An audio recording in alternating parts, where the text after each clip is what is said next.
your audience is seeing ads everywhere, even on the screens you'd least expect. Nielsen Ad Intel helps you see the whole picture, all of it, from creative trends to ad spends and media across all screens. Maximize every media dollar today with Nielsen Ad Intel.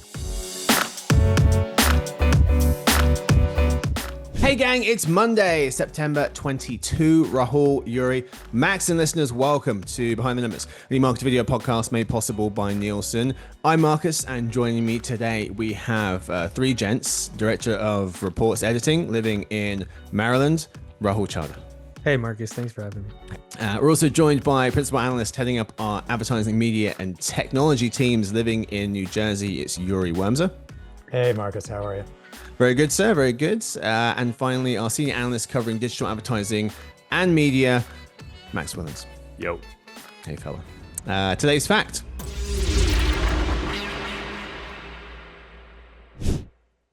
Rivers can flow backwards or in reverse. Do we know this, guys? I think I did. Are you talking about like tidal rivers? I don't know what that means. Oh, I think like rivers that flow into a, ocean, I guess. So they're subject to the tides as well.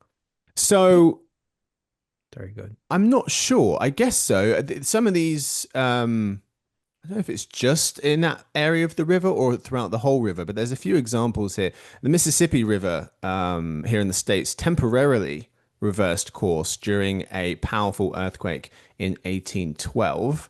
So there are some that will temporarily reverse course. The Tonle Sap River in Cambodia actually reverses its flow seasonally due to changes in water levels with rainy and dry seasons. So that one, I think it's the only one in the world. Every year that will go one way for part of the year, the other way for another part of the year.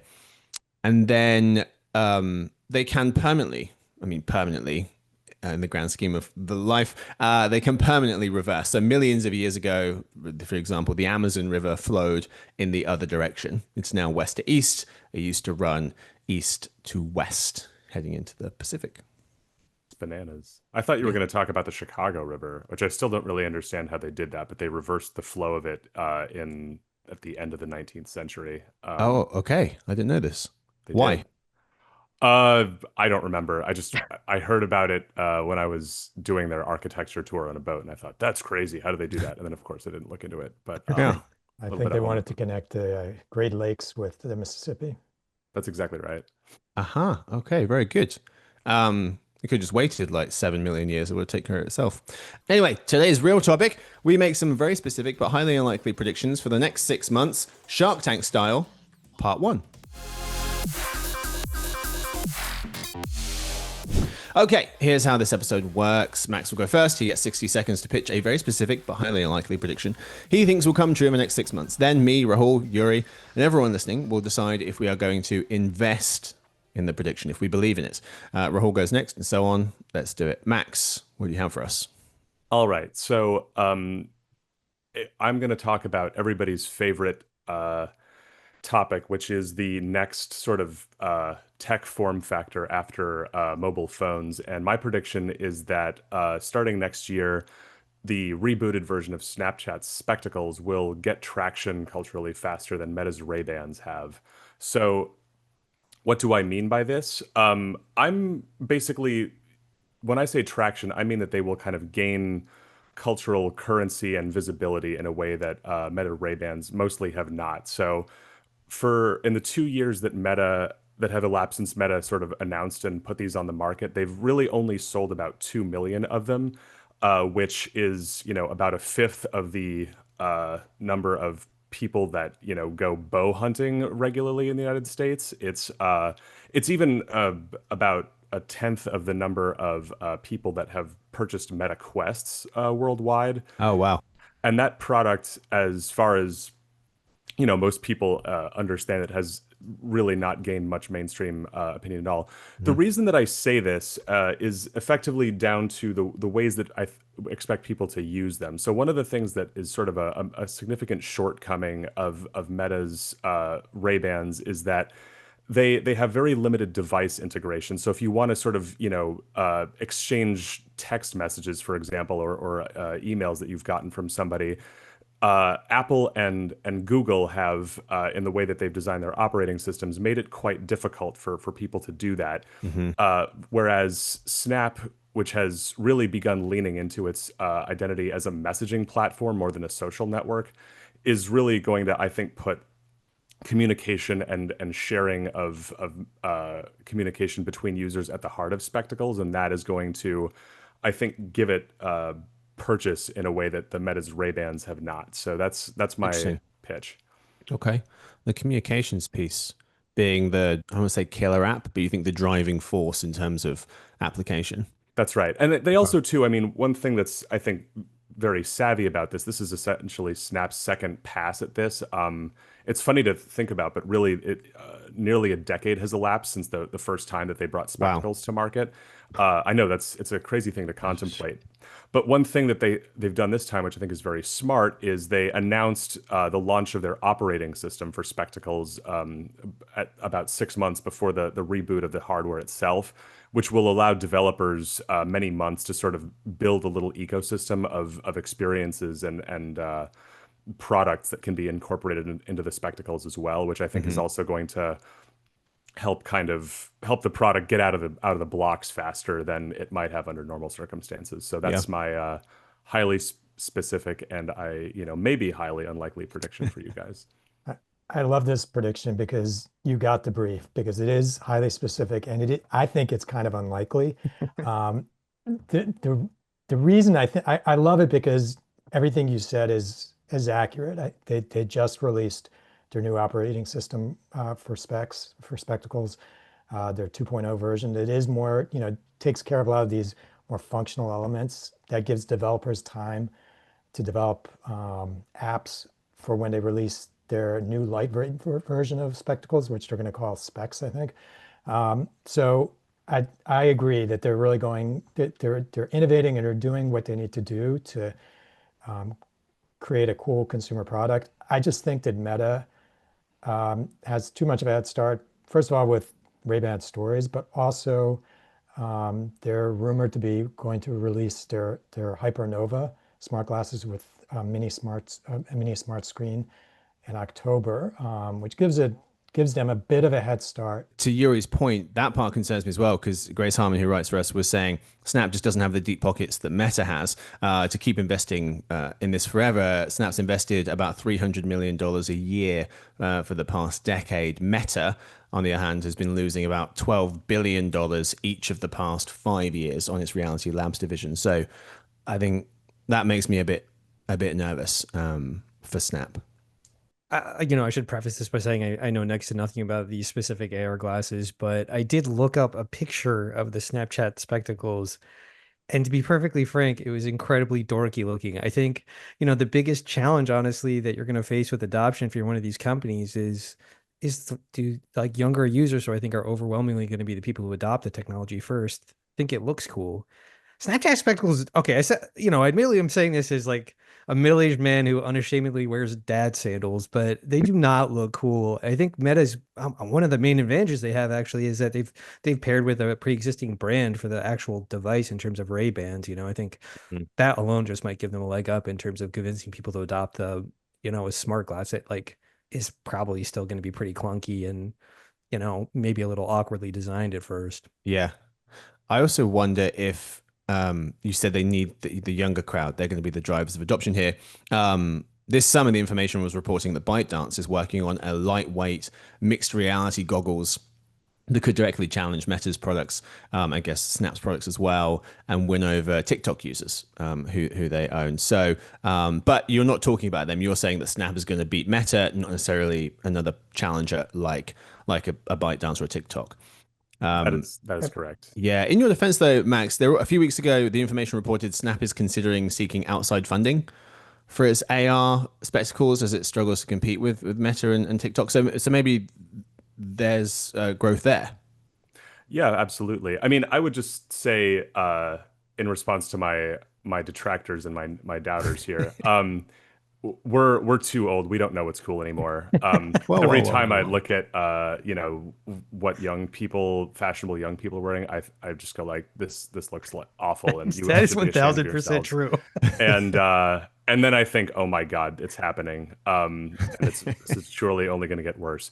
But I think the main thing that I'm resting on here, resting my argument on here is really just the fact that, to me, the fact that Meta has sold 2 million of these things and has an ad campaign with Chris Pratt and Chris Jenner in the wild, to me that means nothing. Like, to me, 2 million units sold in 2 years in a consumer category that I think all of its boosters are hoping will climb into the tens or maybe even hundreds of millions, is basically nothing.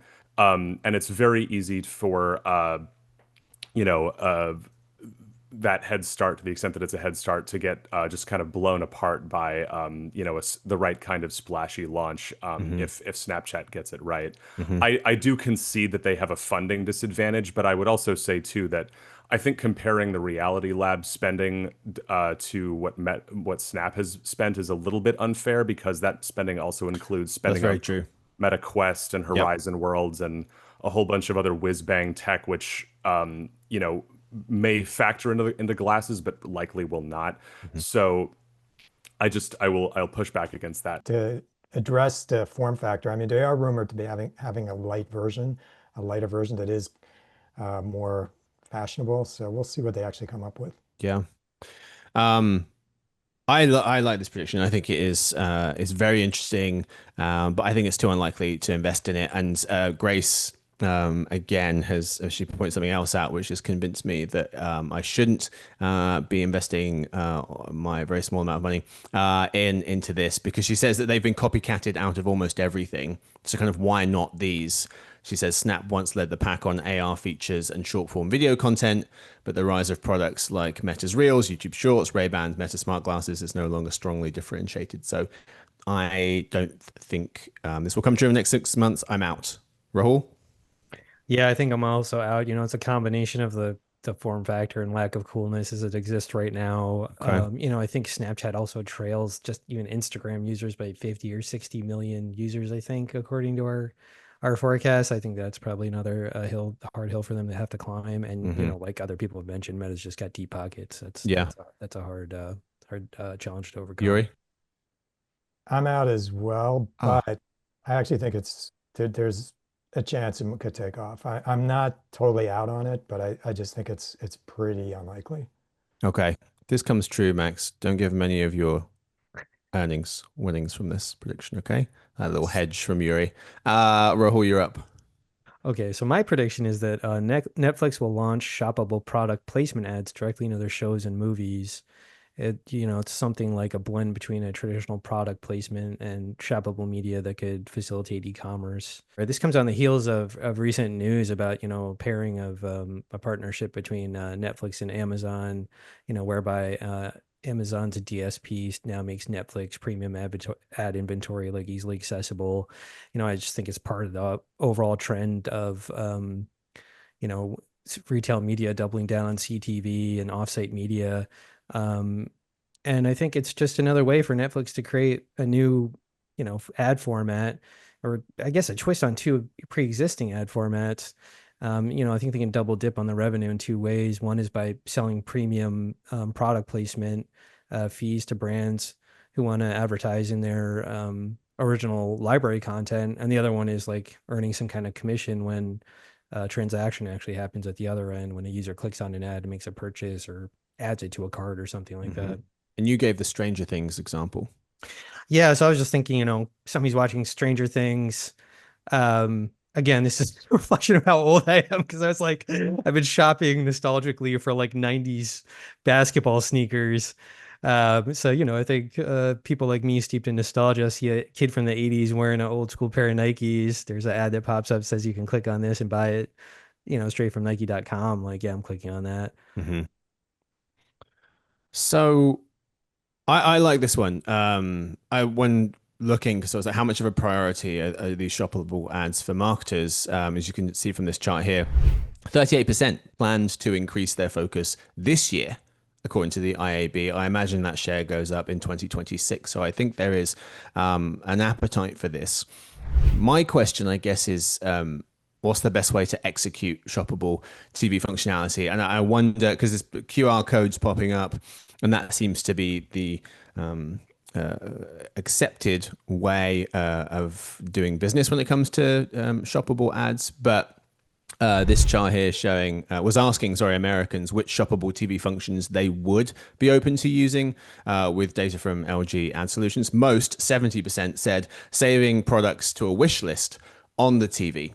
So not necessarily buying them then and there. Second place, sending a text for more information or a discount code. And then in third place was scanning the QR code to check out on mobile or using voice to add to cart. They were in third place. Now, are they saying the current technology, the current experience of using your voice or scanning the TV isn't great? And if that was improved, maybe I'd like to do that, perhaps. But for now, it seems like people would like to interact with these ads differently. So I think if maybe the execution of these ads and what people are hoping to get out of them lines up a bit better, this could absolutely take off. Yeah. And I think even a step before that, honestly, I would add the caveat that it would be smart for them to make this an opt-in preference for the users. I think it's really easy for subscribers who are paying a fee and already seeing like traditional like mid-roll, post ads, whatever. It's just maybe a step too far, but people who are interested in it, let them opt in and, let them dip their toes in the water, let Netflix gather some data on how people are using them, interacting with them. Do they like them? And, just slow roll it out. I like this prediction. I think, Netflix has already gone down the line a little bit with the shoppable ads with the Emily and Paris integration with Google, where they had the Google Lens. You could sort of scan the screen and see what's there and buy it. I think the challenges they have is their measurement still isn't, up there to really make it like a full, closed loop type of ad.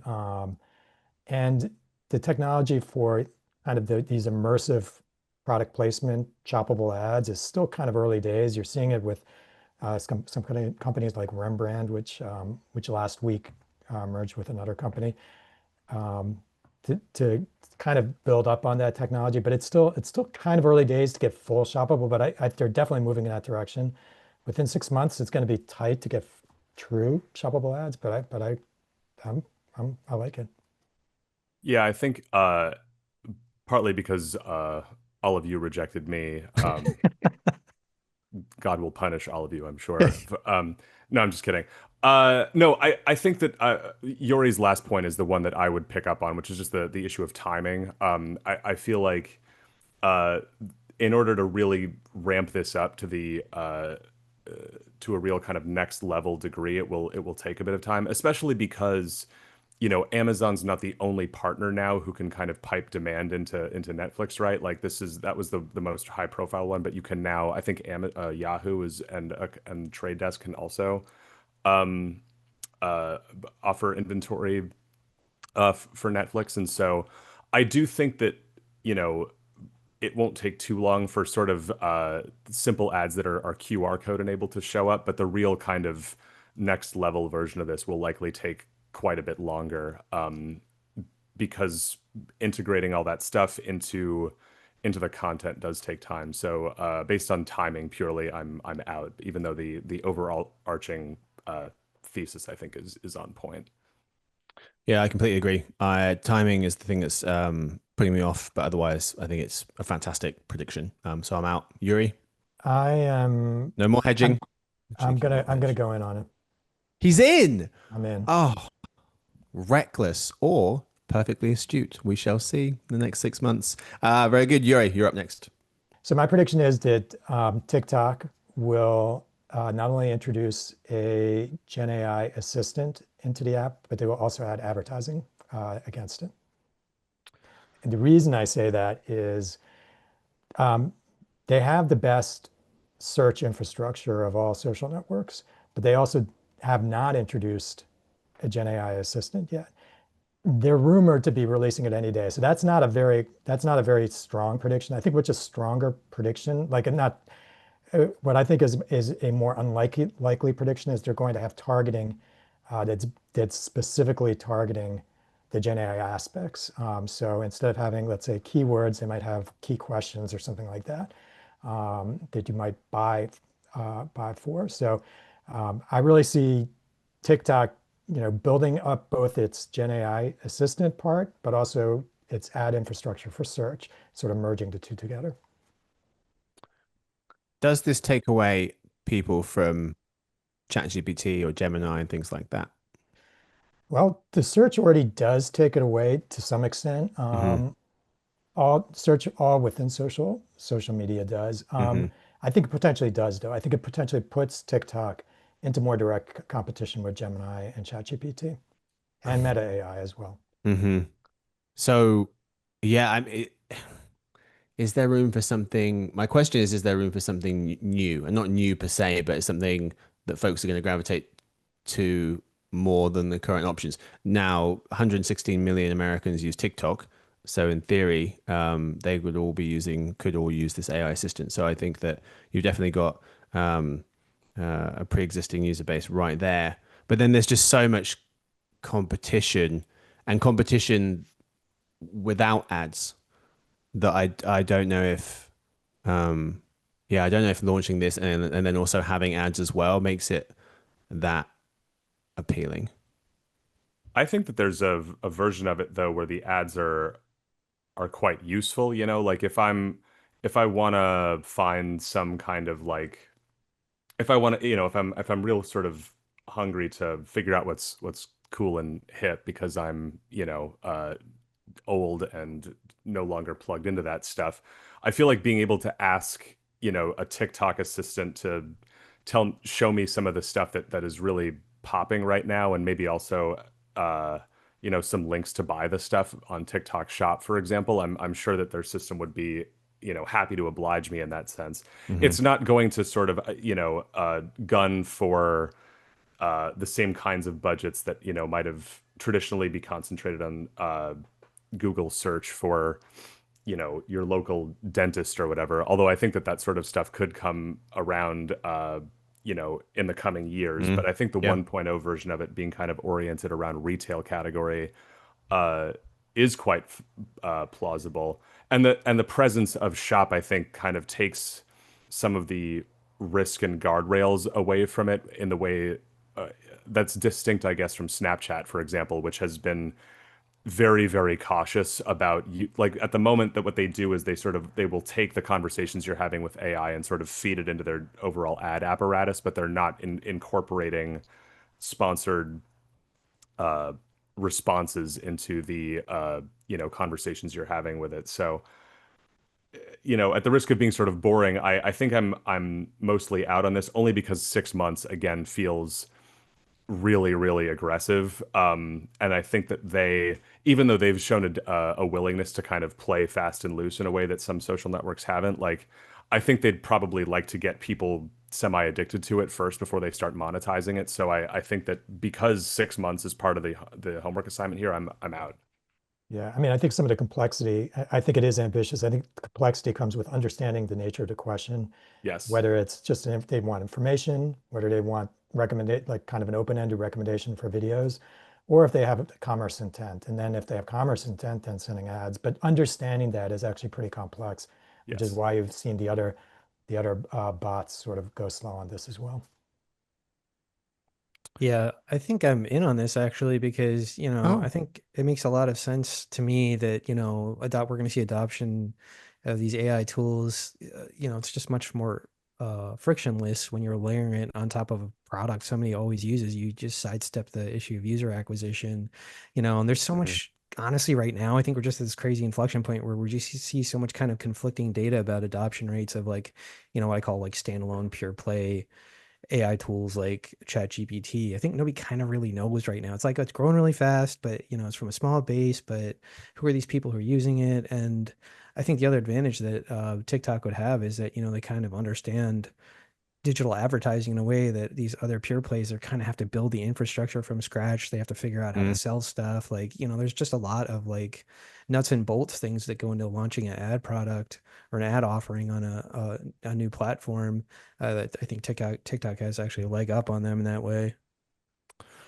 I was on the fence. Rahul's convinced me. I'm in on this, I think. Max? I remain out, and purely because of the time frame. If you were asking, does this happen in 12 or 18 months, I'm almost certainly in, but I just think 6 months is not enough time. Part of me thinks it's because of the rejection at the beginning of the episode, Max, that you've taken this very personally, and that's why you're withholding all of your money. But... Oh, I'm gonna hold this against all three of you for the next 6 months. You can rest assured. All right, this is Max's last episode because he's going to be ignoring me. I just, for the record, want to say the last time I was on one of these podcasts with Max, he rejected me before Marcus had even asked him if he was in on it. It was just default rejection. I have a long memory too, clearly. Yeah. Didn't expect these episodes to get this personal. That's all for the predictions. We've got Snap Spectacles will get traction. Gain traction faster than Meta's Ray-Bans have. Netflix will start showing user shoppable product placement ads, and then Yuri's TikTok will introduce Gen AI Assistant to the app with ads. The winner is Yuri. Has to be. Got the most investment. Well, we'll find out the winner in 6 months. Exactly. Tune back in. Just me, Yuri, and Rahul. Max will probably be here. That's all we've got time for. But thank you so much to my guests for hanging out with me today. Thank you to Max. Always a pleasure, Marcus. Thank you. And to Rahul. Thanks for having me. Finally to Yuri. Great to be here. And of course to the whole editing crew, and to everyone for listening in to Behind the Numbers, an eMarketer video podcast made possible by Nielsen. Please do subscribe and follow, and also leave a rating and review if you find spare moments. Tune in Wednesday to hear our top 8 most interesting retailers of the month list for September.